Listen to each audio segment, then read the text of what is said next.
Hey, what's up, everybody? Welcome to another edition of Dropping Knowledge with Noah. Today, I'm joined by my counterpart, Jade Terreberry. Jade and I have been traveling the country talking about the idea of from click to close, and really kind of educating dealers on, really taking control of their data and activating it across every aspect of their operations. So we're going to dive right into it. And Jade, we've been traveling the country talking about this idea from click to close. How would you describe really means to a dealership today? So, Noah, we spent so many years saying that getting the consumer to the car at the right time was the most important thing. And that's still really important. The consumer has to find a car. But what we have found in all of this deep consumer research that we have done over the last couple of years is that between click and close, most consumers are weeding out dealerships and inefficient experiences that don't have transparency and trust built into them. And so, the biggest thing that I think we've got to get out there to all of our dealer partners is the importance first of using data, not only to activate their audiences in the right way, that is the most efficient possible for every dollar that they're spending, but more importantly, to make sure that the processes and the people that are connecting with their consumers and giving them the ability to do the parts that they want to do in that self-guided, self-controlled, technology driven digital way online, but then that seamlessly transitions back and forth to the people that they actually want to talk to and the Yep. things that they want to do to see and touch and feel it in the store. Like if we've seen anything in the research, that traditional dealership model is here to stay. The roles look a little bit different, but between click and close, you've got to keep that consumer attached to you and you've got to build trust with data every step of the way, whether that is the person to person contact or the digital contacts and reactivations, re-engagements that you're sending out to them. They've got to be mega relevant. And that only happens with the best of the best data. Yeah, absolutely. And so let's dive into that a little bit deeper. So, what was that kind of light bulb moment for you when you realized that, first party data wasn't just a marketing asset, but really kind of like a dealership wide game changer? Yeah, so we did a study in fall of last year, and it was actually the first time we had done it. We called it the Evolving Consumer Study. And it's kind of like the futuristic version of the consumer buyer journey study that we just did our 15th annual of. It was the most anticipated Crazy. study that we do across Cox Yep. Automotive. Everybody in automotive waits for it to come out every year. But the interesting thing about the Evolving Consumer Study, we ask those consumers a lot of similar questions to the CBJ, but we ask them, put yourselves in the mindset of 5 to 10 years from now and answer the questions for us based on how you want the experience to be, how you think the experience will be. In those future states. And what was so interesting, Noah, which goes hand in hand with Click to Close, and I think it's why our Click to Close learning series has been one of the most highly engaging and adopted learning series that we have ever released. Um, but it said that consumers believe the experience is going to be totally omni-channel, but again, buzzword, start, Yep. stop, pick up exactly where you left off without having to re-enter any information and move seamlessly back and forth between online and in store. But across every age segment and demographic, they were so spread out, they couldn't really put their finger on what that's going to look like, which is kind Yeah. of shocking because consumer satisfaction is at an all-time high, both new and used. And that says the industry is doing a great job moving in this direction and making consumers feel like they're in control of the journey, but nobody has really figured it out. And so some of the light bulb moments for me were things like, depending on the age segment and demographic, consumers might do 10 clicks from click to close. Some consumers are doing in excess of 250 clicks. And, I think for so long thought like you get the lead, you have the right car, you get the consumer attached to you, And then you get them in the store and you sell them a car. That was good enough for so long. And what I find now is as they're moving further down the funnel, further and closer to the process of actually transacting, it is the dealerships that are responding in real time, not just on the first lead, but in fact, in my mind, like the eighth contact is more important than the first or the second one. The 10th or 12th contact right before they close when they're shopping rates and deal terms and they're talking to their bank, they're talking to their Yep. credit union, they're talking to one or two other dealerships. They have, what is our average now? Nearly 3 trade-in offers in hand. Some of those age demographics, in fact, the ones that are making 250 clicks, some of them have 9 offers in hand, and the spread Crazy. between Yeah. those values is approximately $2,000.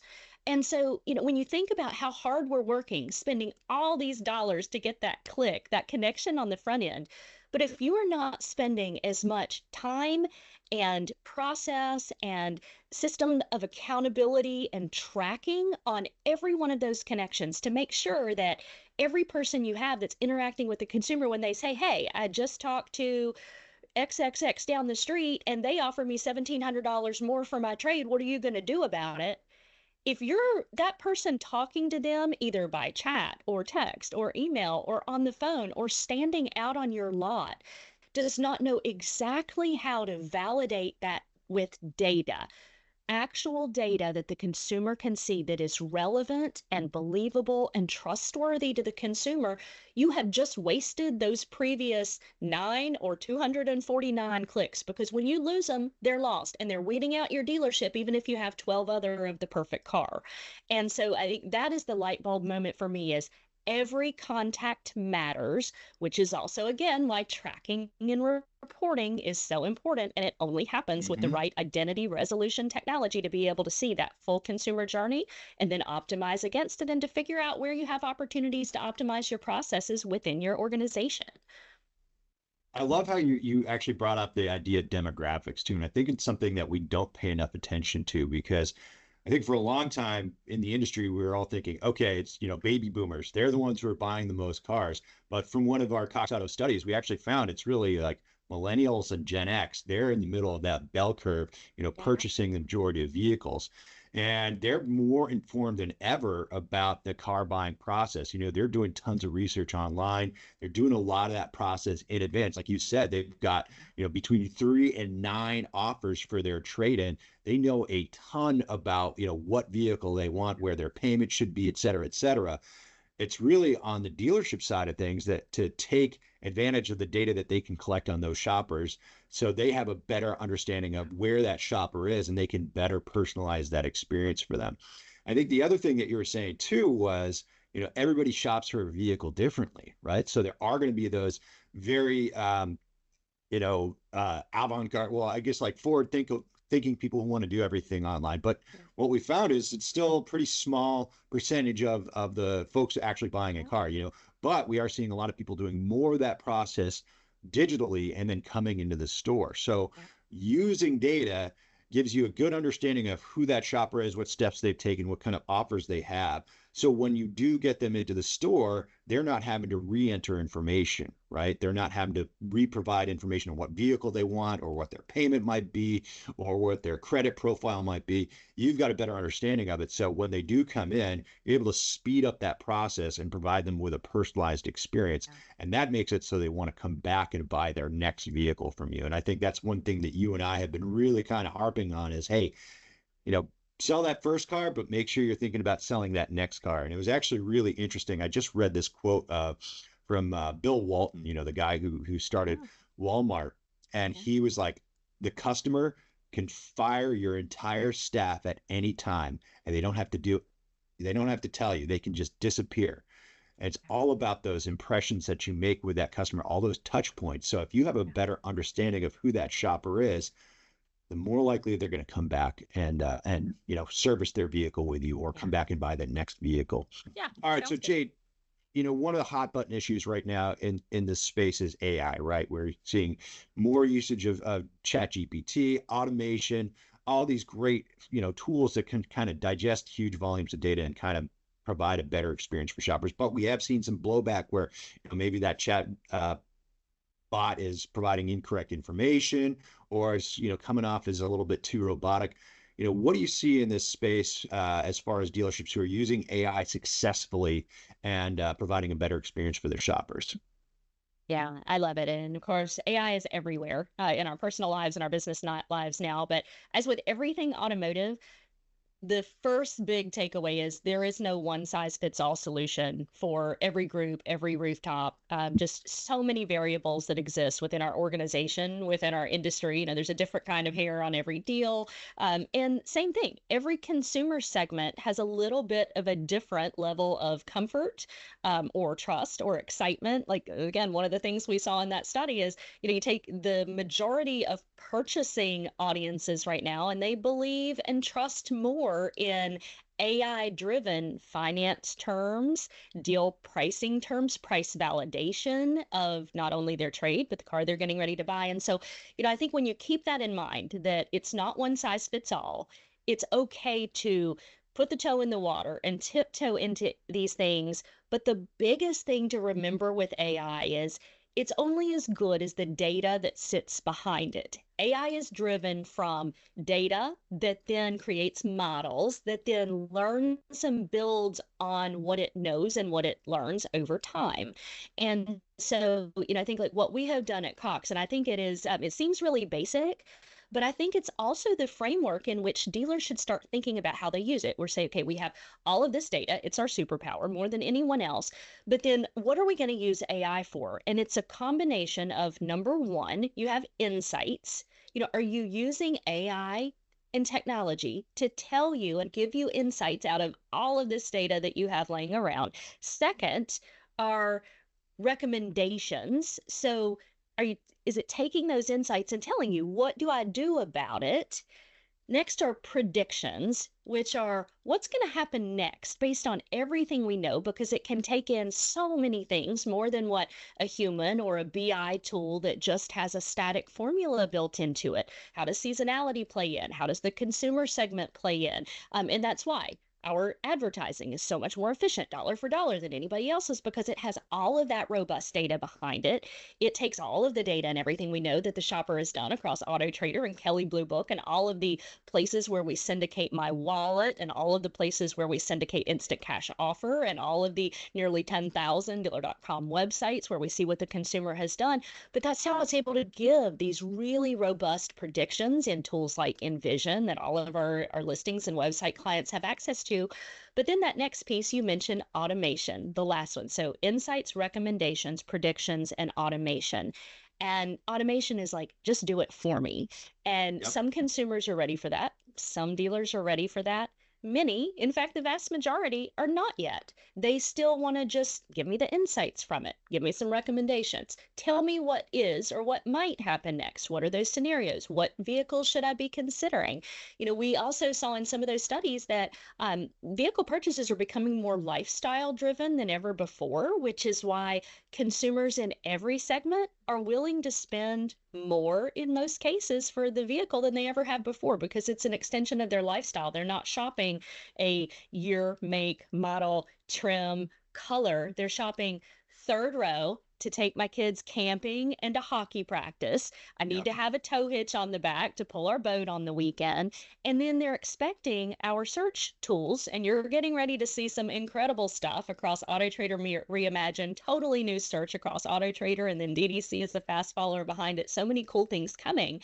But I would say the main takeaway for dealers would be partner with the right folks, the right vendors, and have the right relationships with those companies that have the most data, the largest identity graphs, and the most AI driven tools that give you the insights, the recommendations, the predictions, and the automation, which are the efficiencies that you need, and give you the ability to take those in bite sized pieces that fit for your organization as you and your customers are ready to adopt them. I love it. I think you hit on a really valuable point here, talking about more than just the shopper experience with AI, right? AI is great for that because it can provide some personalization across each step of the research and buying process. When they're looking at listings or visiting your local dealership website, being able to personalize the content that they see, or maybe share some data across those different solutions. But I think another key point here is using AI to empower your dealership staff. So giving your dealership staff some recommendations on what to say next, or some insight into that shopper and where they are in that buying process and what vehicles they're interested in, or what their budget might be, et cetera, et cetera, et cetera. So it's really kind of that two-pronged approach where it's, hey, we're providing a better experience for the shopper on the front end when they're researching and coming into contact with your inventory across your different channels, but also using AI to empower your salespeople to provide a better experience for that shopper. Yeah. So let's take that one step further and think about, I think we're going through a kind of a cultural shift inside of the industry at dealerships, kind of thinking, hey, we got to take a little bit more research into our follow-up with shoppers and maybe slow down a little bit to speed up. So what kind of mindset shift do you think really needs to happen inside the store to kind of unlock that power of, first party data and AI? What are you kind of thinking out there? Yeah. So, first, I think it is a cultural shift that starts with dealership leadership and then trickles down. Like you and I have seen for many years, it does not matter what technology the dealership has adopted. If the dealership staff are not bought in and they do not understand why and how those tools are making them more efficient, impacting their pocketbook, are their pay plans aligned? Is it benefiting them to use those tools? But this cultural shift that is necessary to meet consumers where they are and to take advantage of all of these incredible efficiencies that can come out of automation, it's a mindset thing. And it is, I love that you said slow down, because everybody in a dealership is generally wearing multiple hats. Like you've got your Yep. 30 car guy on a Saturday morning out popping hoods and putting balloons on mirrors, and and moving the lot around and taking his own cars to get gassed at the gas station before delivery. And you're thinking, like, how can we use all of these tools and technologies to get our salespeople excited because they start to see they can do more with the same amount of time or the same amount of energy. But for the consumer, that actually means they're getting a much timelier and customized and relevant process. Like, how many times in our industry is there something that is this big that is truly a win, win, win, win, win, right? For Yep. the consumer, the dealership staff person, the dealership, the OEM, the lender. Like everything is able to happen in this much more streamlined way, but it does take everybody to step back and be culturally bought in, to let go of some of the old ways that you did things and to recognize that you, as a salesperson or an internet manager or a BDC person, you are really now a consultant to the customer, and it's okay to let them self-guide and do these things online with these incredible tools that are pushing them one step further in the process, and then to be confident enough in the tools that you have because you have the right partners when it's giving you those recommendations. Here's what you want to say next, without you having to go read every note of everything that they sent back. It's taking all that and kind of telling you what to do next, which takes trust and a leap of faith.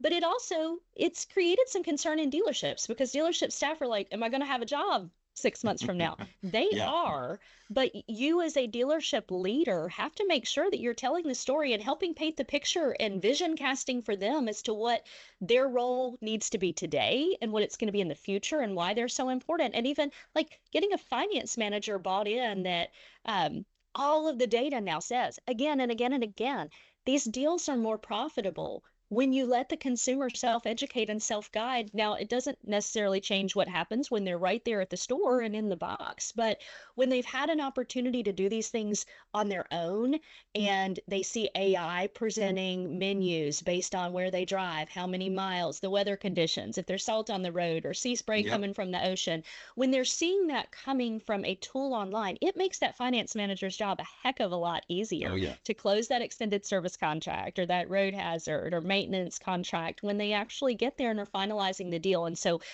we just have to think culturally about building confidence in the tools, defining the roles and responsibilities of each of our team members today, and then what it's going to be like in the future to drive profitability. And profitability comes from two things. You can't be profitable unless you make money, but you also have to use all of these things to create efficiencies and savings Yep. so that you get to keep more of what you make. That's what I the love it. purpose of all of this is.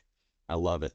All right. So last question, and we often do this on these click to close conversations and presentations that we do. So what's one key takeaway that dealerships should have from this conversation?